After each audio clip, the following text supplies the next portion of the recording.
Je veux partager avec vous une série de phrases ou de messages que les personnes narcissiques détestent entendre, car ils attaquent directement leur ego.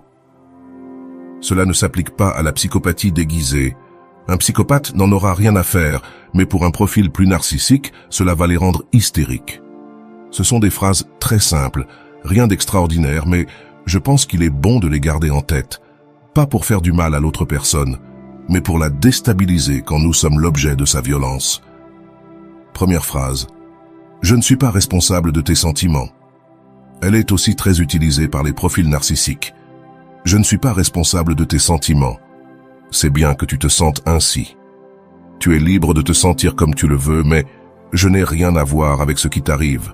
Je comprends que tu sois en colère, mais ce n'est pas ma faute ce qui t'arrive en ce moment.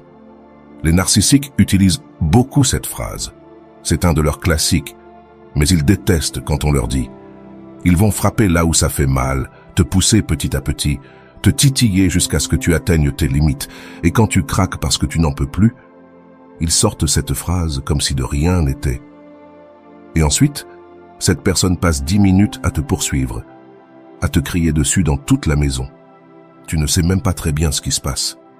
Peut-être qu'elle a passé une mauvaise journée au travail, et toi tu lui dis « Hé, ça suffit, je vois que tu es en colère, mais qu'est-ce que ça a à voir avec moi? Pourquoi tu me cries dessus pour tout? Pourquoi tu le payes avec moi? Qu'est-ce que je t'ai fait? Je n'ai rien à voir avec ça. » Eh bien, oui, cela a à voir avec toi, parce que c'est ta faute si je suis comme ça. Parce qu'hier, quand tu étais à tel endroit, moi, je devais aller ailleurs, je ne sais pas où, peu importe. Tout est de la faute des autres. Et maintenant, en plus, tu ne peux pas te décharger émotionnellement sur moi, ton défouloir préféré. Eh bien, tu lui as mis une limite et il ne va pas le supporter. Avant d'aller loin, je te serais reconnaissant si tu mets un j'aime à la vidéo, cela m'aiderait à continuer de diffuser cette philosophie. Si tu n'es pas encore abonné, je te recommande de t'abonner et d'activer la cloche pour ne manquer aucune vidéo. Deuxième phrase, je ne vais pas faire ce que tu veux que je fasse. Et c'est vrai qu'on ne le dit jamais comme ça, on dit toujours cette phrase en fonction de ce qui se passe. Elle vient toujours avec une explication, un contexte déterminé, mais le message principal serait celui-ci. Je ne vais pas faire ce que tu me demandes. J'ai ma façon de faire les choses. Je préfère gérer les choses ainsi. Je ne trouve pas ça correct ni approprié de le faire comme ça. Si tu veux le faire de cette manière, fais-le toi-même, mais arrête d'insister avec ça. Et c'est vrai que ça, appliqué à un contexte professionnel, eh bien, si tu le dis à un supérieur, il peut y avoir des conséquences, c'est vrai. Mais même au travail, on ne peut pas nous obliger à faire des choses qui s'éloignent de la cohérence du poste en question, n'est-ce pas? Dans ce contexte, par exemple, on peut dire « Ce n'est pas dans mes fonctions. Ce n'est pas à moi de faire ça. » Ou « Si je le fais, je veux que ce soit écrit parce que je ne trouve pas ça correct de faire ça ainsi. » Alors, quand on met cette limite devant un profil narcissique, cela remet en question le contrôle qu'il exerce sur toi ou qu'il veut avoir sur toi. Parce que tu lui montres que tu es libre, que tu n'es pas son propriétaire, qu'il ne peut pas faire ce qu'il veut de toi.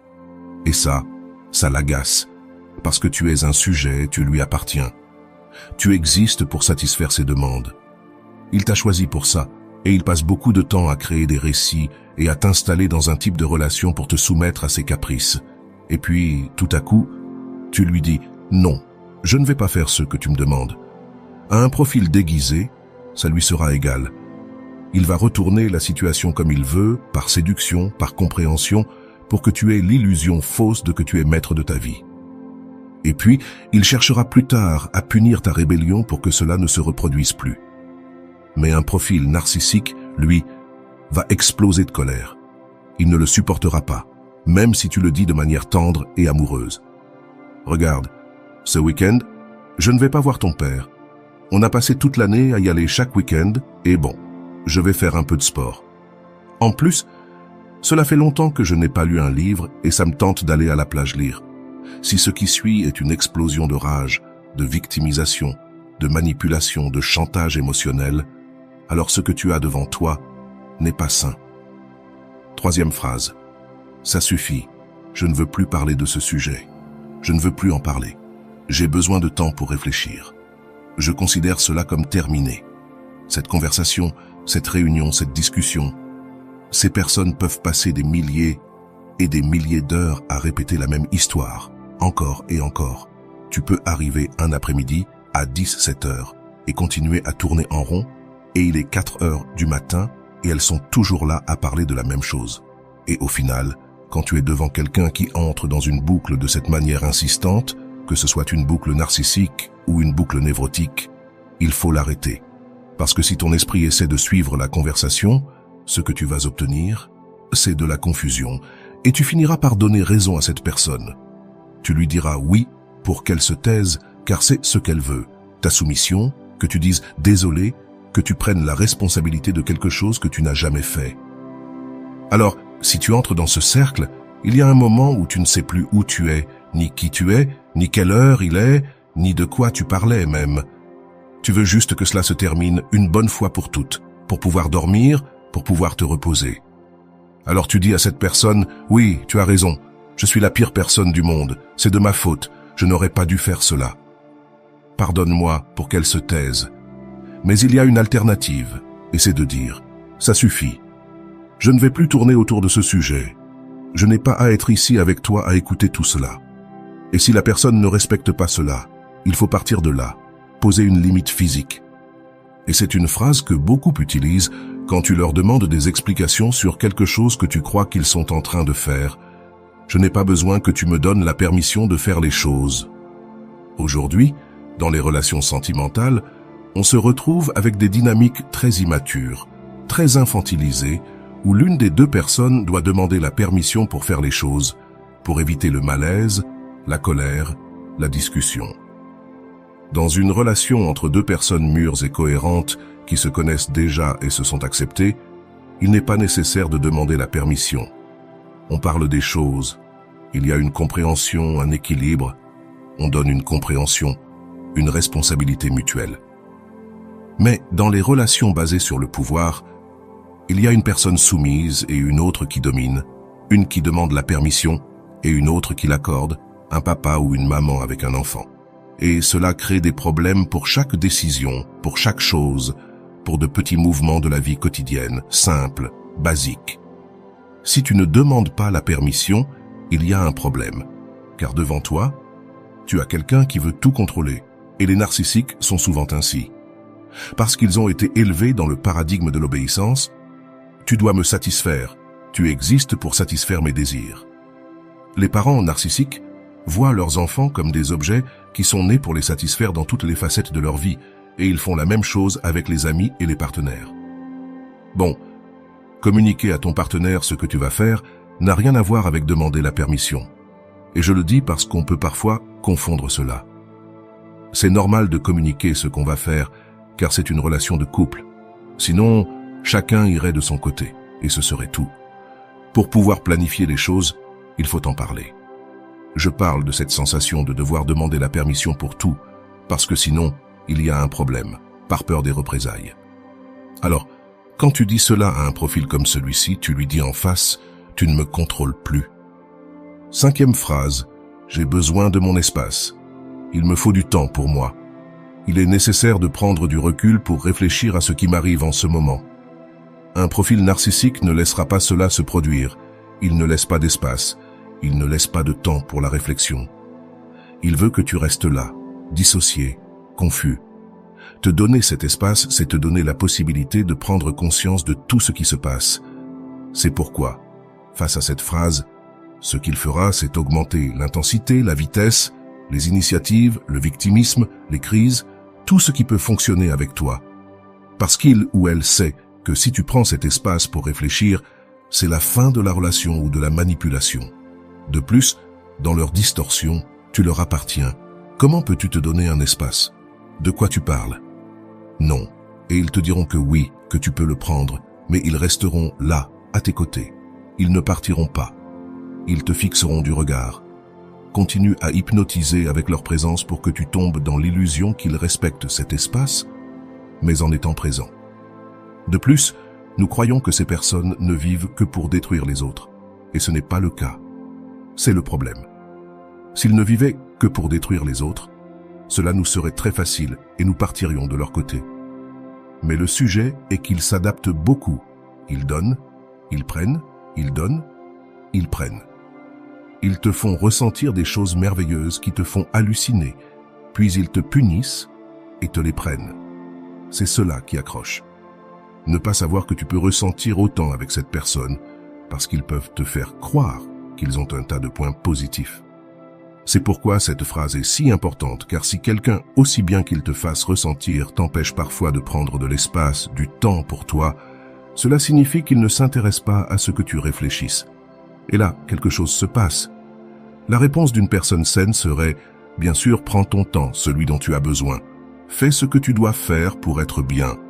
Une relation saine repose sur ce principe de liberté et non de possession. 6e phrase, j'ai pris une décision et arrête d'insister sur ce sujet, je l'ai déjà décidé. Ne ramène pas ce sujet encore une fois. Je ne vais pas te payer la moitié de cette moto que tu veux tant et que tu essaies de me faire croire qu'on en a besoin. Je n'aime pas les motos, pour commencer. Je les trouve dangereuses et je ne vais pas le faire. Oui, si tu veux, tu peux l'acheter toi-même et c'est tout.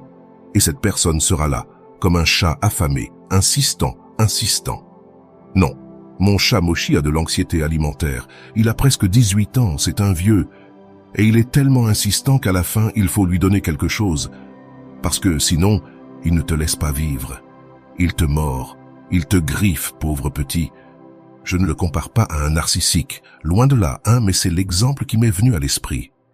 C'est dans cette insistance qu'il y a de nombreuses façons de faire, parce que les chats viennent d'abord te demander de la nourriture de façon amicale, avec des câlins, des caresses, et si cela ne fonctionne pas, ils deviennent plus sérieux.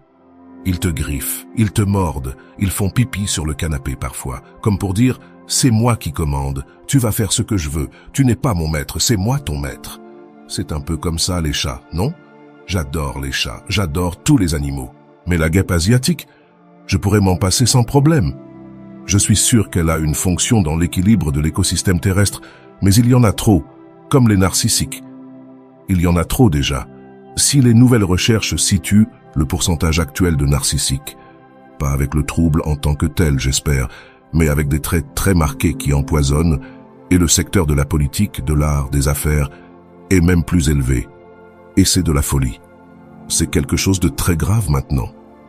Et cela est dû à la société dans laquelle nous vivons, qui encourage l'individualisme, la consommation, l'égocentrisme, le monisme, à ne penser qu'à ses propres intérêts, éloigné de la communauté, des gens, où l'empathie est pour les idiots, non? Alors, bien sûr, ils veulent te voir céder dans ce domaine. Ils veulent que tu comprennes que tu ne peux pas prendre de décision par toi-même, qu'ils t'appartiennent, que tu dois faire ce qu'ils disent. Ils veulent te gagner dans cette lutte. Tu te choisis toi ou tu les choisis. Tu choisis ton propre critère ou tu choisis leurs critères. Ta nécessité ou leur nécessité. 7e et dernière phrase. Regarde, tu as ton point de vue sur les choses et j'ai le mien. Je vois les choses sous un angle différent et chacun les interprète à sa manière. Un profil narcissique a besoin d'établir une fusion très toxique avec sa victime, car la dépendance émotionnelle est le premier lien toxique qu'il crée pour que la personne qu'il dévore silencieusement confonde dépendance avec affection et protection.